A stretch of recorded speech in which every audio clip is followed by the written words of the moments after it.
नमस्कार, नॉकिंगन्यूज़.com में आपका स्वागत है। मैं हूं गिरिजेश वशिष्ठ। गीता प्रेस गोरखपुर को गांधी शांति पुरस्कार मिला है। झट से एक प्रतिक्रिया आई कांग्रेस की तरफ से। जयराम रमेश ने कहा कि ये बहुत खतरनाक है, इस तरह का गोडसे को पुरस्कार देने जैसा है। उसके बाद विवाद खड़ा हो गया। हम सब जो है वो लंबे समय से गीता प्रेस गोरखपुर को लेकर बहुत फॉलो नहीं कर रहे थे, तो सब चौंके कि अचानक गीता प्रेस गोरखपुर में ऐसा क्या है कि जिसको लेकर कांग्रेस पार्टी इतना इंटेंसिटी से रिएक्ट कर रही है। एक नज़र में तो लगा कि ये एक पॉलिटिकल गलती है, ऐसा कांग्रेस को नहीं करना चाहिए था, और सचमुच ये एक पॉलिटिकल गलती है। लेकिन क्या फैक्चुअली कांग्रेस गलत है?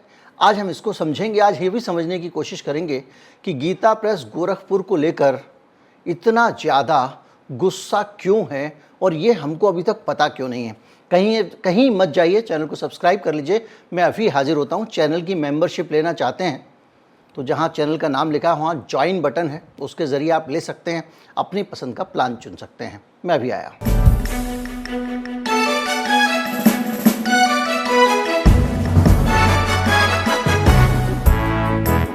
तो फैक्चुअली जहाँ है वहाँ हम जाएंगे, लेकिन पहले हम ये समझें कि ये कांग्रेस का ये जो बयान है ये पॉलिटिकली गलत क्यों है। पॉलिटिकली गलत इसलिए क्योंकि गीता प्रेस को लेकर कभी हमारे दिमाग में, आम लोगों के दिमाग में ये कतई नहीं है कि इसका एक पॉलिटिकल बैकग्राउंड है, इसका एक कल्चरल बैकग्राउंड है, ये इसकी बहुत सारी ऐसी चीज़ें हैं जो हमको नहीं पता। हमको लगता है कि ये एक ऐसी संस्था है जो सस्ते दाम पर किताबें, धार्मिक पुस्तकें छाप के बेचती है और वो धार्मिक पुस्तकें हम तक पहुंचाती है, और उसके बदले में वो कभी किसी से सब्सिडी भी नहीं लेती, किसी से रियायत भी नहीं मांगती, चंदा भी नहीं लेती, अपना काम चला रही है। तो भाई, हिंदू धर्म के साहित्य को उपलब्ध कराने का इतना बड़ा काम कर रही है तो उसे गांधी पीस प्राइज़ मिलने में क्या दिक्कत है? ये एक सीधा सा दिमाग में आता है। और ज़्यादातर लोग गीता प्रेस को इसी रूप में जानते हैं। हर रेलवे स्टेशन पे उसका एक स्टॉल मिल जाता है, तो उसका स्टॉल मिलेगा जब हर रेलवे स्टेशन पे, सब जगह पे, और हम सबको लगता है हाँ भाई गीता प्रेस। हालांकि मैंने कई दफ़ा सुना है, लेकिन इस वीडियो के लिए जब मैं सर्च कर रहा था तो मुझे इंटरनेट पे कहीं नहीं मिला। ये सुना है कि गीता प्रेस ने कई जगहों पर जो हमारे धर्म ग्रंथ हैं उनसे छेड़छाड़ की है, उसमें बदलाव किया है। भगवान राम जहाँ मांसाहारी थे उनको शाकाहारी कर दिया, मतलब जो इनकी धारणाएँ थीं गीता प्रेस वालों की, उसके अनुरूप बदला। बहरहाल, लेकिन किसी को इतनी डिटेल नहीं पता है कि गीता प्रेस के अंदर भी कुछ खामियां हो सकती हैं, क्योंकि भारत में जो फोकस था कांग्रेस पार्टी का, वो फोकस आइडियोलॉजिकली जो अपोजिट लोग हैं उनको एक्सपोज करने की तरफ बिल्कुल नहीं था। वो अपना काम करते रहे और इसकी वजह से ये देश बहुत सारे मामलों में बहुत सारी चीज़ों से दूर रह गया, जानकारी नहीं मिली। लेकिन आज मैं आपको बताता हूँ गीता प्रेस गोरखपुर को लेकर एक सबसे ऑथेंटिक जो सोर्स है उसके ज़रिए मैं आपको जानकारियाँ दे रहा हूँ। एक व्यक्ति हैं अक्षय मुकुल। अक्षय मुकुल ने एक बहुत बड़ी रिसर्च की है गीता प्रेस को लेकर, स्पेसिफिक गीता प्रेस को लेकर। मेरे ख्याल से किसी और ने इतना काम नहीं किया है गीता प्रेस को लेकर, और उन्होंने बाकायदा करीब 2,20,000 शब्दों की एक बड़ी पुस्तक इसको लेकर लिखी। 2,20,000 शब्द। फिर उसको काटा छाटा गया, फिर वो 1,65,000 शब्दों में किसी तरह से किया गया, लेकिन उसको कुछ प्रकाशकों को भेजा गया, लेकिन किसी ने नहीं लिया। फिर 1,10,000 शब्दों के अंदर उस किताब को समेट दिया गया, और इसको विश्व के जाने माने जो प्रकाशक हैं हार्पर कॉलिंस, उन्होंने इसको छापा है। ये किताब जो है ये बहुत मेहनत से तैयार है। 5-6 साल इसमें लगे इनको, अक्षय मुकुल को। इन्होंने एक से दूसरी जगह ट्रैवल किया, अलग अलग शहरों में गए, लोगों से मिले, पुराने लोगों से मिले, कुछ दस्तावेज इकट्ठे किए, कुछ पुराने अंक। इनकी जो पत्रिका है गीता प्रेस गोरखपुर की, कल्याण पुस्तक अक्सर आपको मिल जाएगी। जो पुराने लोग हैं, जो ब्राह्मण परिवार हैं, कुलीन परिवार हैं, जो कुलीन कहना चाहिए जिनको कि नहीं कहना चाहिए, मेरे ख्याल से शब्द ठीक नहीं है, तो ये सब लोग जो है उसको मंगाया करते थे। उसमें धार्मिक कहानी, किस्से होते हैं और इसके साथ साथ कुछ उपदेश भी होते हैं। तो ये किताब जो है, ये किताब जो लिखी गई है, इसको शोध करने के लिए, इतिहास सामग्री को ढूंढने के बाद में उन्होंने गीता प्रेस पे किताब बनाई है। 1923 में गीता प्रेस की शुरुआत हुई थी और 1926 में कल्याण का प्रकाशन शुरू हुआ, जैसे मैंने बताया, और इसके बाद ये हिंदुओं के घरों में बहुतायत से पहुंचा। अब इनके बारे में, जो गीता प्रेस के बारे में पता चलता है कि गीता प्रेस के पीछे पॉलिटिकल मोटिव क्या था, कोई भी काम अब कर रहे हैं तो उसके पीछे मकसद क्या है, तो वो बताते हैं कि महात्मा गांधी के, जो गीता प्रेस के मालिक थे, पोद्दार जी, गोयनका जी, ये सब महात्मा गांधी के थोड़ा निकट थे। लेकिन दलितों के मंदिरों में प्रवेश का जब महात्मा गांधी ने आंदोलन शुरू किया तो ये उनसे नाराज़ हो गए और उनसे छिटक गए और भयंकर दूरी हो गई। गांधी जी ने इनसे बात करना बंद कर दिया और बताया जाता है कि महात्मा गांधी की हत्या के संदेह में इन लोगों को गिरफ्तार किया गया था। तो जो जयराम रमेश गोडसे से तुलना करते हैं, उसके अनुसार महात्मा गांधी की हत्या में इनको गिरफ्तार किया गया था, इनके ऊपर शक था, तो उस लिहाज से इनको गांधी शांति पुरस्कार देना, जिस आदमी का नाम गांधी की हत्या में आया हो, ये बड़ा अहम हो जाता है। दूसरी चीज़ ये भी है कि जब महात्मा गांधी की हत्या हुई थी तो कल्याण ने गांधी जी की हत्या का समाचार प्रकाशित नहीं किया था। इसको लेकर जो है एक शब्द नहीं छापा, इसको लेकर भी काफ़ी बात हुई।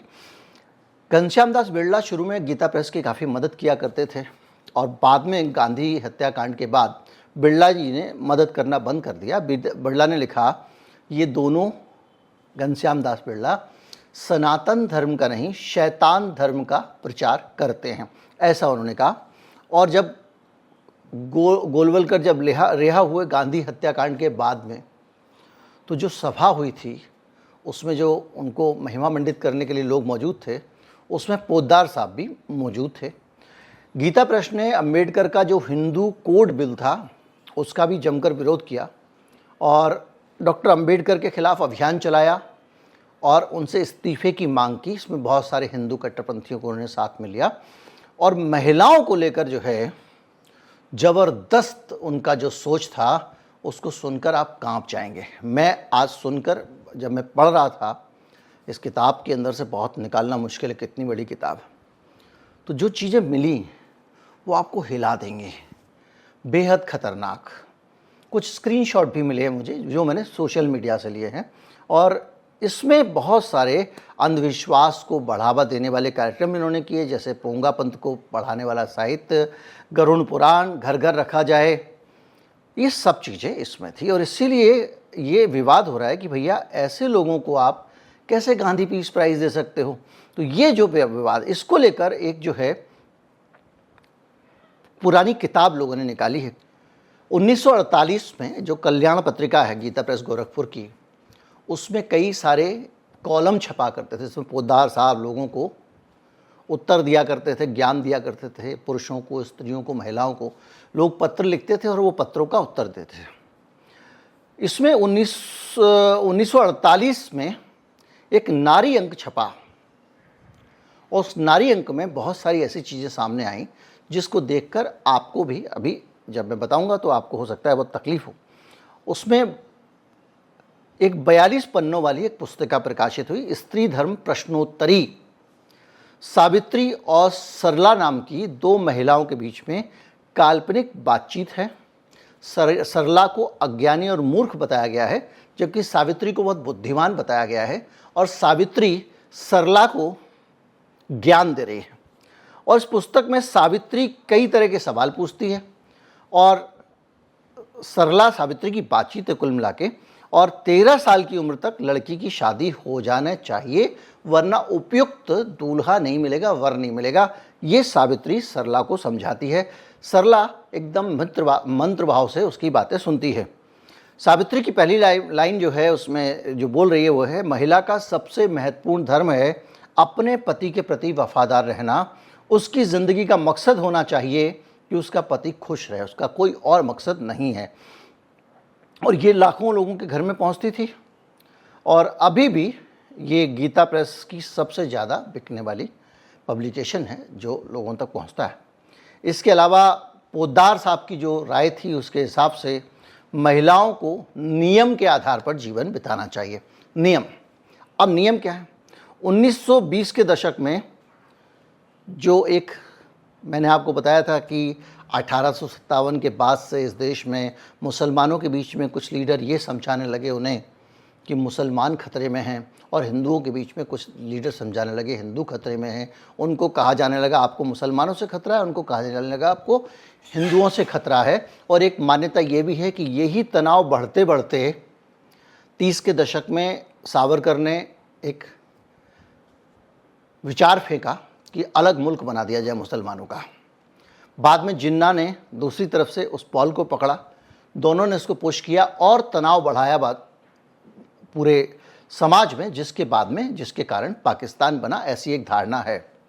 अब ये जो है, इसमें जो जानकारी सामने आती है वो सनातन धर्म को हिंदुओं से मुसलमानों से खतरा है, वो धारणा इसमें दिखने लगती है। इसमें शकुंतला और गौतमी जैसी हिंदू महिलाओं ने बढ़ चढ़ कर शौर्य का परिचय दिया, ऐसा उसमें बताया जाता है। और इस्लाम जो है वो भारत में आने के बाद हिंदू सभ्यता भ्रष्ट हो गई है, नष्ट हो गई है, ये सब समझाया जाने लग गया था हिंदुओं को। तो इस किताब में औरतों को जो समझाया जा रहा है वो ये समझाया जा रहा है कि उनका काम राष्ट्र का निर्माण है। लेकिन राष्ट्र का निर्माण कैसे करेंगे? दो तरह की भूमिका है, एक घर के अंदर की भूमिका, एक घर के बाहर की भूमिका। जो घर के अंदर की भूमिका है उसमें उन्हें पुत्रों को पैदा करना चाहिए, पुत्र बेटों को पैदा करना चाहिए, और पुरुषों को बाहर जाना चाहिए और उन्हें अंग्रेज़ी की शिक्षा भी लेनी चाहिए। अंग्रेज़ी की शिक्षा अंग्रेज़ों से, वो गुलामी की निशानी नहीं। खैर, पुरुष जब घर लौटे तो स्त्री का कर्तव्य है कि धर्म ग्रंथों के माध्यम से उसके चित्त को पवित्र करे। अब आप देखते होंगे ना, जो आसपास हमारे महिलाओं के बीच में जो विचार दिखते हैं वो आपको इसमें समझ में आएगा कि कहाँ से आए हैं।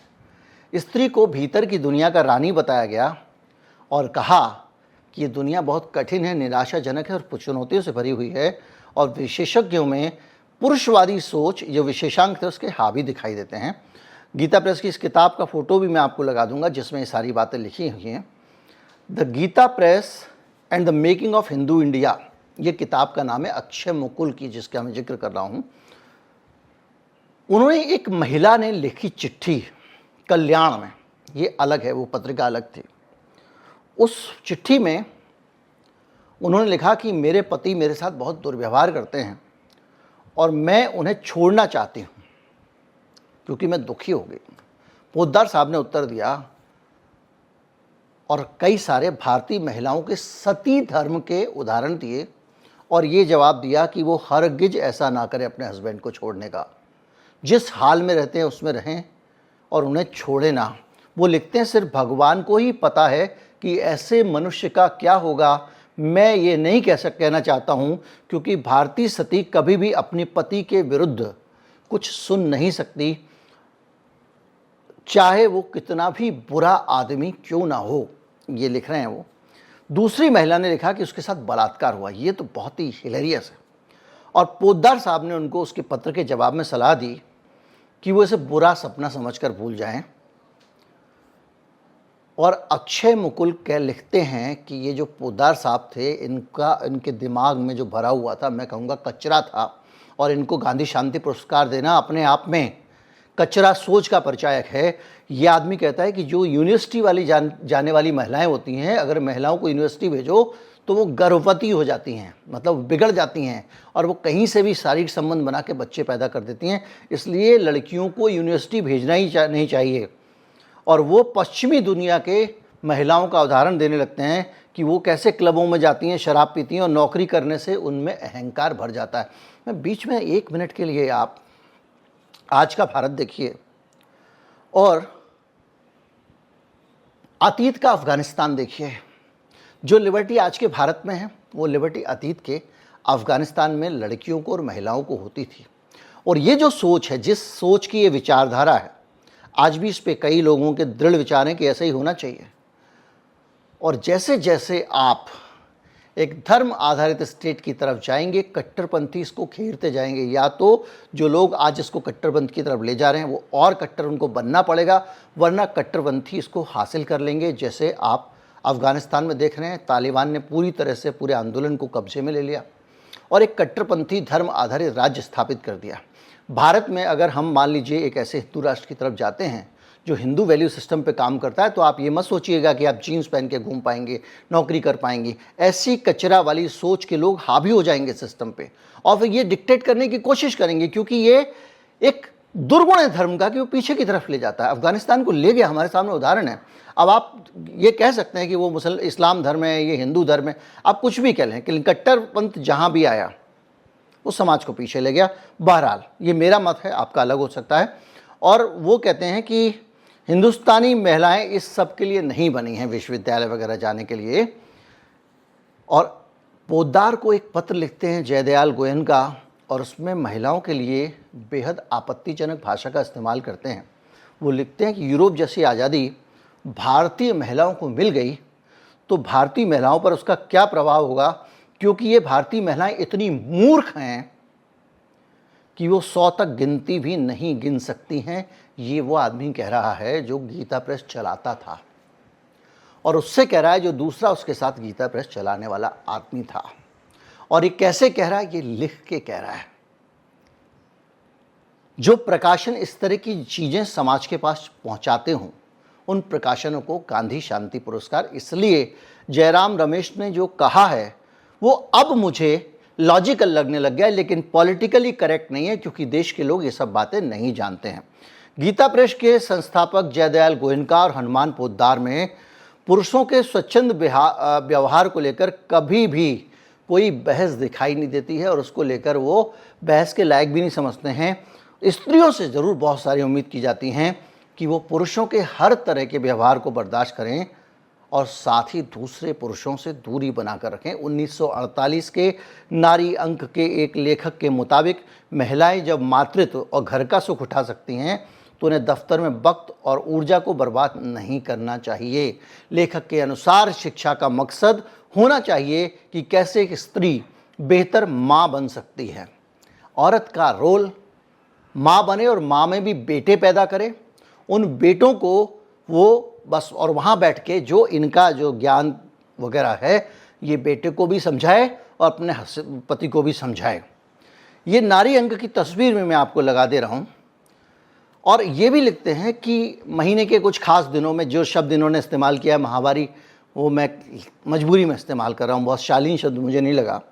और महिलाओं में तीव्र इच्छा होती है मिलन की, इसके लिए भी इन्होंने बड़ा गंदा शब्द इस्तेमाल किया है। पति की शरण में रहने वाली महिला प्रदूषित होने से बच जाती है, लेकिन अविवाहित महिला में इच्छा, मिलन की इच्छा उसके व्यभिचार की ओर धकेलती है, जैसा यूरोप में होता है।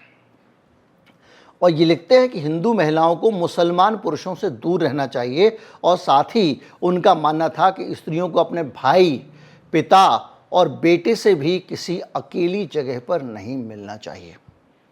भाई, पिता और बेटे, यानी स्त्रियां जो हैं उनको बिल्कुल, गोयनका नारी धर्म अंक में दावा करते हैं कि स्त्री के शरीर और चरित्र में विशेष कमियां हैं, बाई डिफ़ॉल्ट मैन्युफैक्चरिंग फॉल्ट है, जिसके कारण वो आज़ादी की ज़िंदगी व्यतीत करने के लायक नहीं है। यानी उनको आज़ाद रहने का अधिकार ही नहीं है, क्योंकि उनके बाई डिफ़ॉल्ट उनका बना ही ऐसा है, उनका पूरा व्यक्तित्व, शरीर, बुद्धि, दिमाग, कि वो आज़ाद रहने लायक ही नहीं हैं।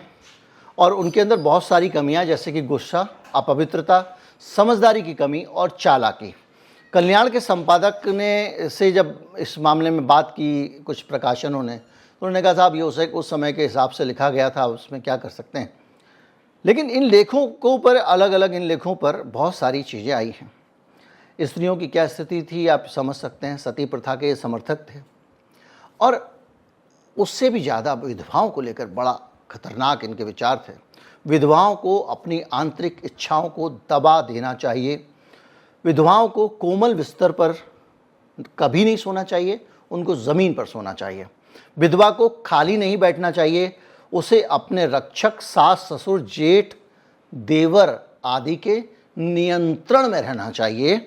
विधवा को कम उम्र की महिलाओं के साथ नहीं रहना चाहिए, उसे शारीरिक संपर्कों से, यहाँ पे भी शब्द मैं थोड़ा सा सामान्य कर रहा हूँ, दूर रहना चाहिए, और पुरुषों को देखना भी नहीं चाहिए। महिला पुरुष के बारे में पढ़ना और बात करना, अगर वो विधवा है, दोनों उसको छोड़ देना चाहिए। ये सारी बातें गीता प्रेस गोरखपुर समय समय पर इस देश के समाज को बताता रहा है। नारी विरोधी, जिसके ऊपर गांधी जी की हत्या के आरोप लगे हों, जिसने इस देश को वैचारिक आधार पर, धार्मिक आधार पर बांटने का काम जब शुरू हुआ, उसमें शुरुआत में कंट्रीब्यूट किया हो, तो इसलिए जो है इनके ऊपर सवाल उठ रहे हैं।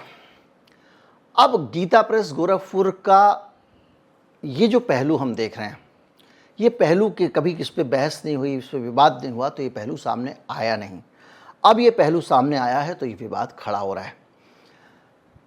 जो भी है, अगर आप महात्मा गांधी के नाम पर पुरस्कार दे रहे हैं, गांधी शांति पुरस्कार उसका नाम है, अंतर्राष्ट्रीय पुरस्कार है, इसको बहुत सारे बड़े बड़े लोगों को दिया गया है। अब मैं आपको बता दूं, गांधी शांति पुरस्कार कोई ऐसा मामूली पुरस्कार नहीं है। इसको जिन लोगों को दिया गया है बहुत प्रतिष्ठित लोग हैं, जैसे जूलियस नेरेरे, उनकी अपनी कहानी, तंजानिया के राष्ट्रपति थे, आप सब जानते हैं। और आर्यारत्ने, एटी आर्यारत्ने, श्रमदान आंदोलन के संस्थापक, सर्वोदय के संस्थापक। इसके अलावा कोढ़ और पोलियो पे काम करने वाले गेहार्ड फिशर, रामकृष्ण मिशन को दिया गया है, और बाबा आमटे को दिया गया है, समाज सेवक नेल्सन मंडेला को दिया गया है। और उनके साथ में ग्रामीण बैंक जो मोहम्मद यूनुस ने बनाया था पूरे देश में, ग्रामीण बैंक का स्ट्रक्चर, इन दोनों को सम्मिलित रूप से दिया गया। जॉन ह्यूम को दिया गया। इसके अलावा भारतीय विद्या भवन को मिला है, बैकले फेल को मिला है, कोटेरा स्टॉक किंग को मिला है, डेसमंड टूटू को मिला है दक्षिण अफ्रीका के, और ये मार्टिन लूथर किंग की विधवा थी इसलिए कोरेट्टा स्कॉट किंग को मिला है, और चंडी प्रसाद भट्ट जो पर्यावरणवादी और सामाजिक कार्यकर्ता हैं, उनको दिया गया है 2013 में। यानी ये काफ़ी प्रतिष्ठित लोगों को मिलता रहा, और इतना महत्वपूर्ण पुरस्कार इस तरह से विवादों में घिस गया। उम्मीद करता हूँ वीडियो आपको अच्छा लगा होगा और आपको वो चीज़ें पता चली होंगी जो गीता प्रेस गोरखपुर के नकारात्मक पक्ष हैं।